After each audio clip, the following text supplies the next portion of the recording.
হতে চায় না। এটাই জীবনের নিয়ম, চলে যেতে হবে। দাদা চলে গেল, বাবা গেল, আপনি যাবেন না? এটা কি ভাবেন?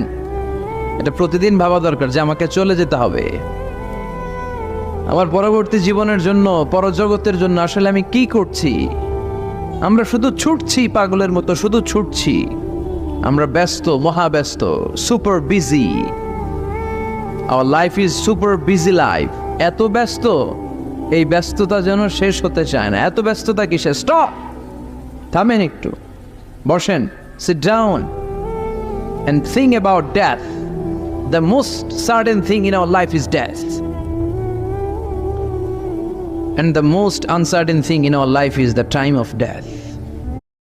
ইসলামকে পরিপূর্ণভাবে জানতে মেসেজ একটি পূর্ণাঙ্গ ইসলামিক অ্যাপ, সকল সহিহ হাদিস। আমাদের জীবনের সবচাইতে সুনিশ্চিত বিষয় হচ্ছে যে আমরা মরে যাব, ঠিক না? সুনিশ্চিত, আমিও যাব, আপনিও যাবেন। কিন্তু the most uncertain thing in our life is the time of death. আর আমাদের জীবনের সবচেয়ে অনিশ্চিত বিষয় হচ্ছে মৃত্যুর সময়। আমরা কবে যাব আমরা কেউ জানি না। চলে যেতে হয় এই ছোট্ট থেকে, শৈশব থেকে কৈশোর, সেখান থেকে যৌবন, তারপরে অবিবাহিত থেকে হয়ে গেলেন বিবাহিত, তারপর স্বামী হয়ে গেলেন, এরপর হয়ে গেলেন বাবা, এরপর হয়ে গেলেন শ্বশুর, তারপর হয়ে গেলেন নানা। আর কতদিন? অনেক দিন তো হলো এই পৃথিবীতে, চলে যেতে হবে, ঠিক কি না? This is the nature of life. এটাই হচ্ছে এই পৃথিবীর জীবনের পদ্ধতি। একটু ভাববেন, স্টপ, একটু থামেন।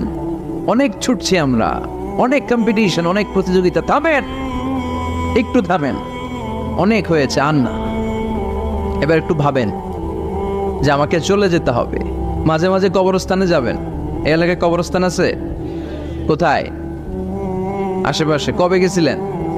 কবে যে গেছি মনেই নাই, ঠিক না? কবরস্থানে যাওয়ার সময়টাও হয় না। একটু যাবেন, যে তাকাবেন যে শুয়ে আছে এখানে, ছোট বাচ্চারা শুয়ে আছে, আমার মতো যুবকরা শুয়ে আছে, বৃদ্ধরা শুয়ে আছে। এখানে যারা ছিল এরাও আমার মতো হুন্ডা হাঁকিয়ে বেড়াতো। এখানে অনেক যুবক শুয়ে আছে যাদের রক্ত আমার চেয়ে বেশি গরম ছিল, যারা বাপের বেটা পালোয়ান ছিল। আজকে সব শেষ, কিচ্ছু নাই, শুধু অন্ধকার আর অন্ধকার। এই অন্ধকার যেন শেষ হতে চায় না। এজন্য একটু থামেন, একটু ভাবেন।